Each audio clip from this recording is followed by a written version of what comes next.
Hey Claude, what do you think the theme for May is? I don't know.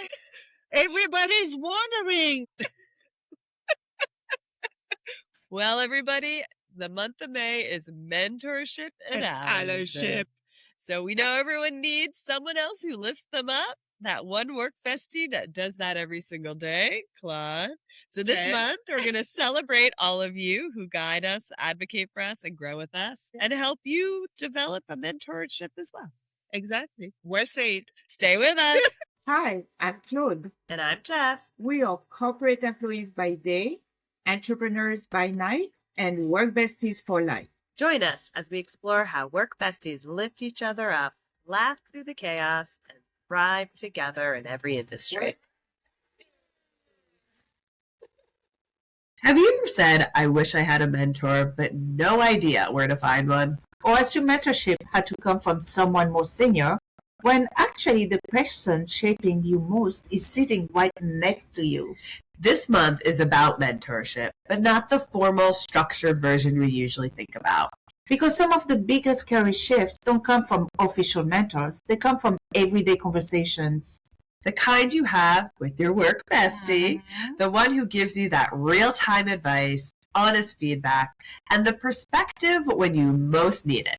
And when you start seeing mentorship this way, you realize you might not be as alone as you think. So if you've ever felt like you're figuring it out by yourself, this one is for you. So let's get into it. Work besties, welcome back. So today we are going to talk about mentors who shaped us.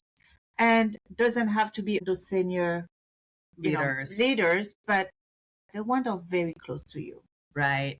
And so that could be your work bestie. And if it's not, definitely try and leverage your work bestie. But it could also be other peers within your organization or even outside of your organization. The area that we would rather focus on for today's episode is really rethinking that mentorship relationship and perspective.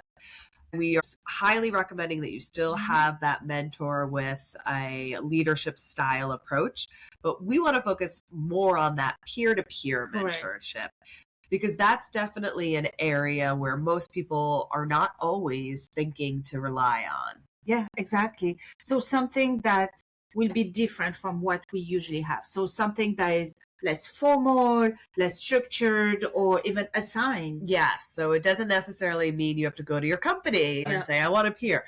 It would be you chatting with people in your industry, people in your company, maybe somebody outside of your department, but also at that peer level. Correct. So it's meant to be really still similar in the style of you would leverage them to learn capabilities and skill sets that maybe are not your core strength and vice versa. So it could still have an element that is of coaching, structured, but it's really meant to learn from each other. Correct. And, because at the end of the day, because, mentorship happens all the time. Yeah. It's just that we don't see that vision that it's mentorship. Called mentorship. Yeah. We don't need that.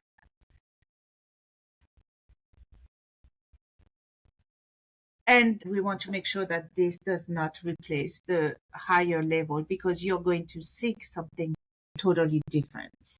Right. Different purposes for sure. So again, the peer mentorship is someone that is that same level or similar stage, similar challenges as you. So you have that instant equal playing field to have that conversation. More or less, you can say that they help you navigate the moment. Yeah. When on the contrary, the mentor is more also the future. Very well stated. I like that. Thank you. Yeah. Your peer-to-peer would say, how do I handle this conversation today or tomorrow? How am I thinking about this in this right moment, this right way? And it's really more the immediacy of like, what am I going to do next? As in within the next 24 hours. Exactly. So it could be both hard skills and soft skills, but it's an individual who's at the same level or at least dealing with the same type of level as you. Yeah. So you're going to have similar perspectives, which is a little different than somebody above or below you. Right? I have a silly question. Yeah. Explain to me what is I actually forgot, soft skill and hard skill. Sure. So like soft skills would be the emotional intelligence, or thinking about things where your interaction with people can affect their perspective, emotions, communication styles, and things. Okay. A hard skill would be XLOOKUP. Yes. You're helping them with a PowerPoint presentation. Yeah. You're helping them with P&Ls. You're helping them with... so it's more the technical portion of it. Correct. Yeah. So think of the things that like your industry is known for, what you have to do in your work, versus maybe soft skills are things that you use to survive as a group or organization. That's a really good point too, because as you develop within your career path, or it doesn't even matter if you're actually aspiring for a new level, as you continue to work in your career, sometimes you do get challenged on your soft skills. And it's good to have somebody who you look to and see in meetings and you're like, wow, I wish I could have handled that meeting similar. That's a good idea. Right? So you can reach out. Yeah. So you can have actually, I'm so excited. So you can, I don't need much.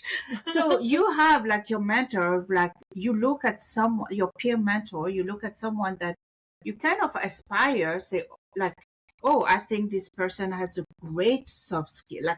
Like you say, as they handle that very difficult meeting. Let me meet with them and then we start a relationship so that she can help me or he can help me. Exactly. Yeah. Or mentor me.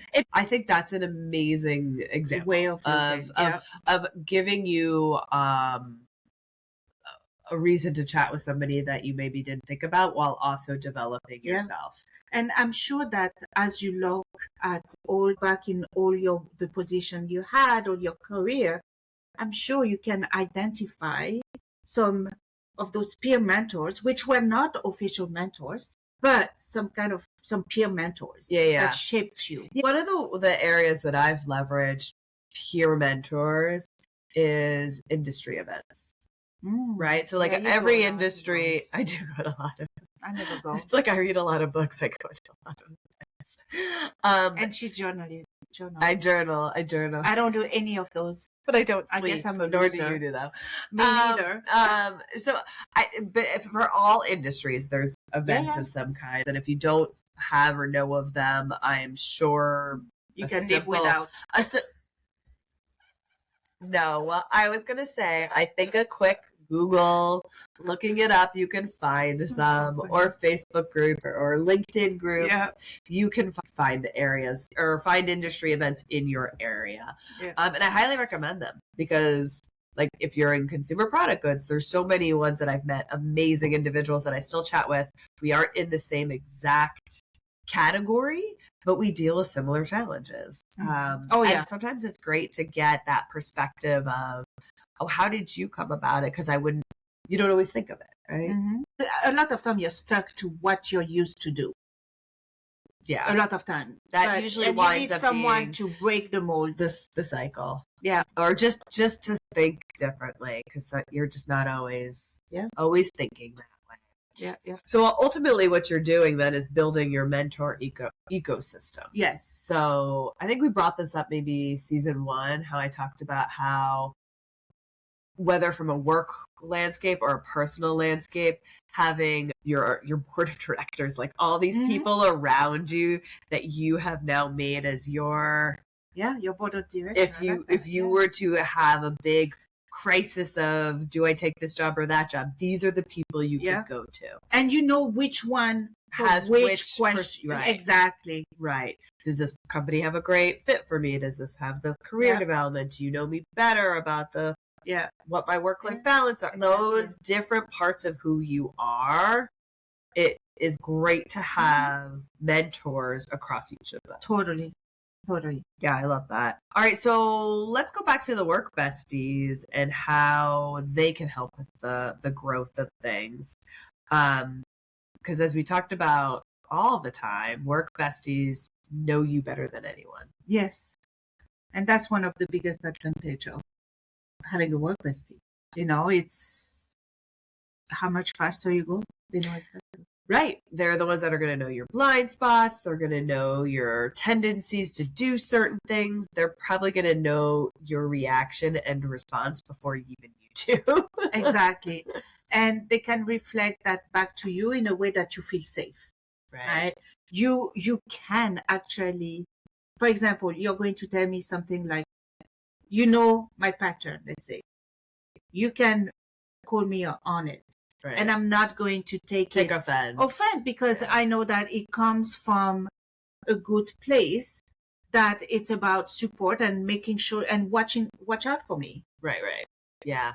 Because they're the ones that are going to know your strengths just as much as you know your strengths, but they also know those strengths that you doubt yourself. Yes. And that is important too. Right. Which goes to the supporting system. Mm-hmm. So it's the combination between the support and this honesty, raw feedback. Right. That combination is really what's going to drive the growth for you as the person that's being mentored, but also the mentee as well, right? So what should we do next? If you feel you don't have a mentor, start by looking at those around you, right? And if you have a work bestie, recognize the role they're already playing in your growth. Because you don't have to navigate your career alone, and you shouldn't. You definitely want to continue to build that board of directors. Exactly. You don't have to call it mentor. No. But all your work besties or your board of director that is going to give you this insight that you need. Right. It's going to really balance you as an individual and balance where you feel you want to go in life. Exactly. Yeah. All right. So this to me really does shift the conversation around that style of mentorship. It's going to reinvigorate me because obviously I leverage Claude a lot as my peer mentor, but maybe haven't been so good with everybody else. I don't need anybody else. I'm kidding. But you do.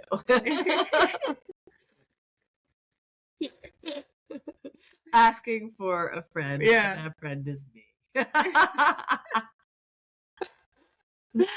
So just look around at who you're really thinking that, oh, I would learn a lot from this person. Again, can be soft skills, can be hard skills. Or both. Or both.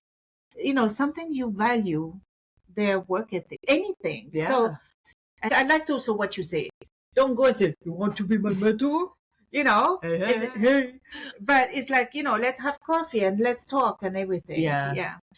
And I just, an idea spurred in my mind. Leverage the Work Bestie community. There are so many you all that reach out to us all the time with such positive, amazing comments.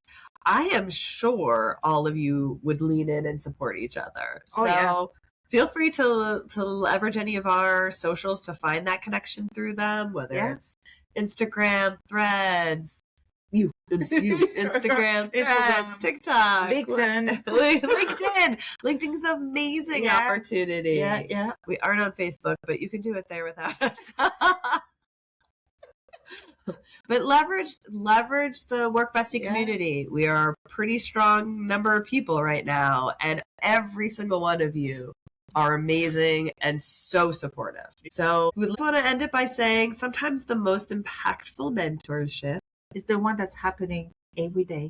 So reach out to your Work Bestie, reach out to the Work Bestie community, and remember, keep supporting each other. Bye.